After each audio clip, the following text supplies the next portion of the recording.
everybody, great to be with you again. And as you all know, education is very near and dear to my heart. And today we have a good friend of mine with us. Her name is Lynne Taylor. She's also known as the Common Core Diva. And she is just relentless in following the abominations coming out of our Congress, the horrors coming out of Washington, D.C. when it comes to education. So we're very happy to have Lynne with us. Lynne, thank you so much for being with us. And tell us a little bit about, I mean, there's so much going on now on education. I know we talked a little bit about the Supreme Court ruling that just came down on religious private schools. So thank you for being with us, and tell us a little bit about your thoughts on this Supreme Court ruling. Okay, well, thank you so much, Alex, for having me on today. It's an honor to be with you and to see you again. I just wanted to say that my thoughts on the Supreme Court decision are that it was a terrible strike against our nation because we're going to be using public funds to go for private schools, and we know that's a public-private partnership. And as we know, Alex, those are extremely un-American.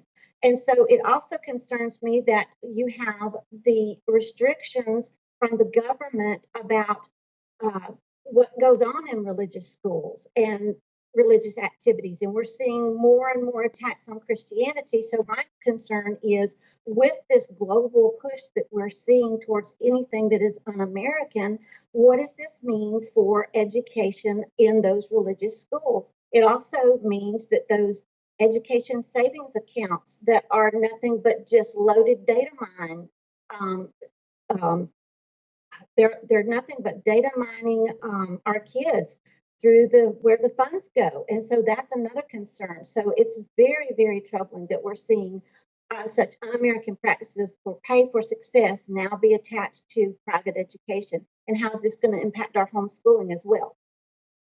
Yeah, thank you, Lynn. And I haven't reviewed the Supreme Court ruling in depth, but I definitely share some of those concerns. I tell people I was living in Sweden when they did the same scam, right? The government money for the private schools was like the cheese in the mousetrap, and all the little mice ran up and they ate the cheese, and as soon as they bit the cheese, boom, the trap closed, and then they said, "Ha! Now you all have to teach the government's curriculum. Now you all have to teach." LGBT stuff to first graders. Definitely no prayer, definitely no Bible, because after all, public money is involved.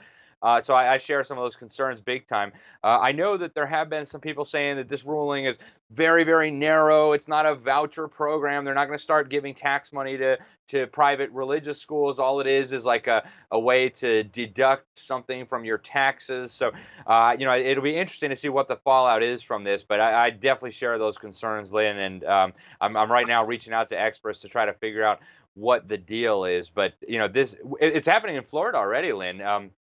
All that we have a voucher system here, and now all the newspapers, or all the big newspapers around the state, obviously they're all run by anti-Christian bigots, saying, "Oh, how dare Christian schools that are receiving voucher money teach children that the Bible is true, or that evolution is fake, or how dare they refuse to hire a guy wearing a dress and a wig to teach kindergartners, discrimination against transgenders." So I think we're definitely going to see some big moves in that direction.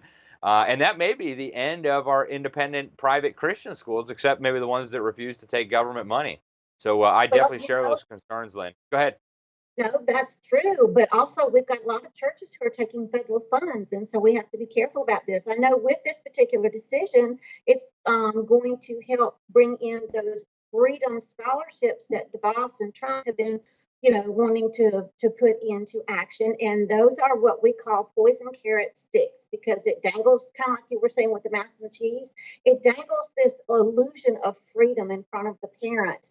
And we know with the Every Student Succeeds Act, Alex, on page 17, when it said that all education had to be aligned to the same thing, this decision helps grease that wheel. So it's very, very concerning. And you also have to factor in it's going to change the IRS tax codes that we operate under. So again, we're going to see public-private partnerships. And we know, you and I both know, as well as a lot of Americans, that's fascism. Yeah, yeah, and I'm so glad you can share this perspective with us, Lynn, because I think in conservative world, there these voices really aren't heard as often as they should be. And I know Charlotte Iserby has been sounding the alarm about this, and you and Anita Hogue and some of the others out there. But mainstream conservatism, it's all oh woohoo! Now we have more money so that people can liberate their children from government school. And hey, I'm all about liberating children from government school, but we don't want to Right. sacrifice the independence of our private and our Christian schools. It's just such an enormous danger. Lynn, you also had mentioned something about an executive order that Trump just recently signed on education. Can you tell us a little bit about your concerns on that executive order? What does it do, and why should people maybe be concerned about this? Okay, well, thank you again. It is a executive order that he signed that extends the National Workforce Council for America. And that was created through another executive order instead of going through Congress. Okay, so again, we're bypassing the legal system, the way the Constitution was set up to be able to create things like this. It's also getting a national level for workforce alignment in education to go with that competency based education, the outcome based education, the career tech, the STEM that goes along with the United Nations as well. All this is rolled into it, and he is promoting it because he wants Americans to know we need to have more skill based workers. Well, what that does in education, instead of you having academics, Alex, to be able to build that strong foundation so you can go and get a job somewhere. It is streamlining your education to nothing but a career. So it's workforce prep in our K through 12 system. It's also in our private school system. It's available to homeschoolers as well. So again, we're seeing not an American initiative. We're seeing a global model that's been played out in Germany, in Russia, in Prussia, in Estonia. And we could go on and on with the countries' names that are doing this because everyone from cradle to grave has to be a working, productive citizen. So if you don't have that skill base set, you're going to be in big trouble. Yeah, I'm so glad you mentioned that, Lynn. And it's so important for people to understand. What we're witnessing now is the emergence of a global educational system. And the UN has been pretty transparent about this. I mean, they've been passing resolutions saying we can't have all these unregulated private schools teaching whatever they feel like to the children. We've all got to have these global standards. And your average American conservative is just clueless about this. So thank you for highlighting these issues, Lynn. Just a quick question on Donald Trump. Do you think he's being given bad advice by his advisors? Do you think he's on board with this agenda? What are your personal feelings on why President Trump maybe isn't doing the things that a lot of us wish he were doing? I mean, he campaigned on some really great stuff. We're going to get rid of Common Core. We're going to think about abolishing the Department of Education. But instead we haven't seen that. We've seen more, school choice things and stuff. What do you think's the deal? Is he getting bad advice? Is he part of the cabal? What are your thoughts? Well, based on research, Alex, I'm going to go out there and say he is part of the system. And I base that on research because there have been too many things that are coincidences. I know he's also getting very bad advice. So I think it's both, okay? I really do. This USMCA, I wanted to point out, also stresses skill based labor or skill Yeah. based education. And depending on how much education level you have, Alex, as to what kind of job you will be able to get under the USMCA. It also puts international committees over education, over labor, over everything you could possibly think of. So to me, that is a very bad thing for America. We know that right now, between the Republicans and the Democrats, we're not seeing any difference in agenda when it comes to education. School choice is a farce. It absolutely is. Every student succeeds at pretty much wipe that out. And now we're going to see, especially with this shift for workforce based education and now these, religious exemptions, if you will, we're going to see a lot more damage done to our children and to the rest of us because, again, this is cradle through grave. We're going to see a lot of damage happen to our American system. Yeah, you mentioned the Every Student Succeeds Act. That's one that I spent quite a bit of time writing when it came out, and that was Republicans. I mean, it was Republicans who passed it, and they acted like it was going to return control over education to the states and the local governments. What a Nope. load of baloney! I mean, a total fraud, a total lie. The Obama administration, after after the bill was passed through Congress, they're bragging, "Oh, it's a Christmas miracle, and our whole education agenda is now, for the first time in history, enshrined into federal law." So those Republican lawmakers who deceived their constituents, some of them are gone already, but Alexander Lamar, of course, gets a dishonorable mention. So many of these Republicans that deceived their constituents and deceived the American people. It's just terrifying, Lynn. And so when you get to solutions, what does your average person do about this? Do we reform the system? What does a parent do faced with these terrifying choices? Where do we go from here, Lynn? What do you think? I think we're going to need some radical actions. I really do. And for example, I was doing some research for my latest article, and I happened upon a House Ed and Labor member meeting. And in it, they were saying that the federal government is way too dependent on our property taxes for education. So that's what our property taxes are going for, is education. It's not going for infrastructure changes or any of this other stuff. So if the federal government is now admitting that that's where our property taxes are going, I would say we would need to really start at the local level about our property taxes and say, no more, not on my watch. You cannot take this money and misuse it against my children, the community's children, our nation, against our Constitution. Yeah.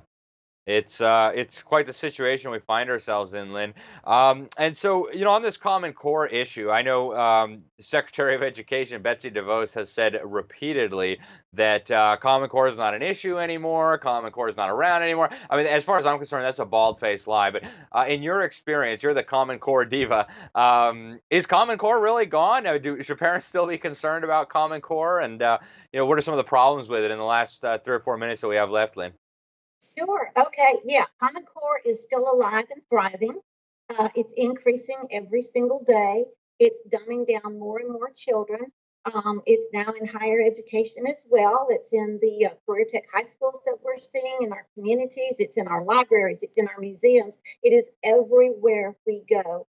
And part of the reason why is because it's a way to bring in those sustainable development goals, which was the goal all along. It was never about, oh, we're going to improve education, especially English and math. It was never about that. It was all about bringing in those sustainable development goals. And STEM was the change agent by which it would be something that felt like we were doing for America from Americans instead of saying, oh, no, this is from the UN, because they knew if we said, okay, we're not going to take it from the UN, but we can do it to ourselves. So, it's all a bunch of smoke and mirrors, what it is. And yes, Betsy DeVos has lied one more time. She lied yesterday when she said that religious discrimination was dead in education. That's really not going to happen. I really think we're going to see more persecution, especially against Christians. Yeah, I think that's what's coming, Lynn. If we don't change directions quickly and radically, I mean, it's just becoming so obvious now. They're coming for the Christian schools. They're coming for the homeschoolers. Harvard, as you know, is now plotting this major, full-out war on home education, educational liberty. So we've got some tough times ahead of us, Lynn, in the fight for educational liberty. We've got a couple minutes left now. What do you recommend to your average person for say someone wants to get involved in the battle to preserve educational liberty? Where would you recommend that they start? And then where can people learn more? How can people follow your excellent work, Lynn? Oh, well, thank you so much. I would say start by knowing what's in your community, not just your school, okay? Because through the Every Student Succeeds Act, Alex, communities are being held over a barrel, just like the states, for total alignment. So know what's in your community. Start going to those school board meetings. Start going to those city meetings, because again, it's not just in your schools. It is everywhere. Know what's in the budget. Find line by line budgets. Get together with like-minded people. Start speaking up, speaking out, holding people accountable. If we need to go as radical as withholding taxes, I say let's do it. We've got to stunt this system somehow. And as far as how you can find me, my blog is commoncorediva.com.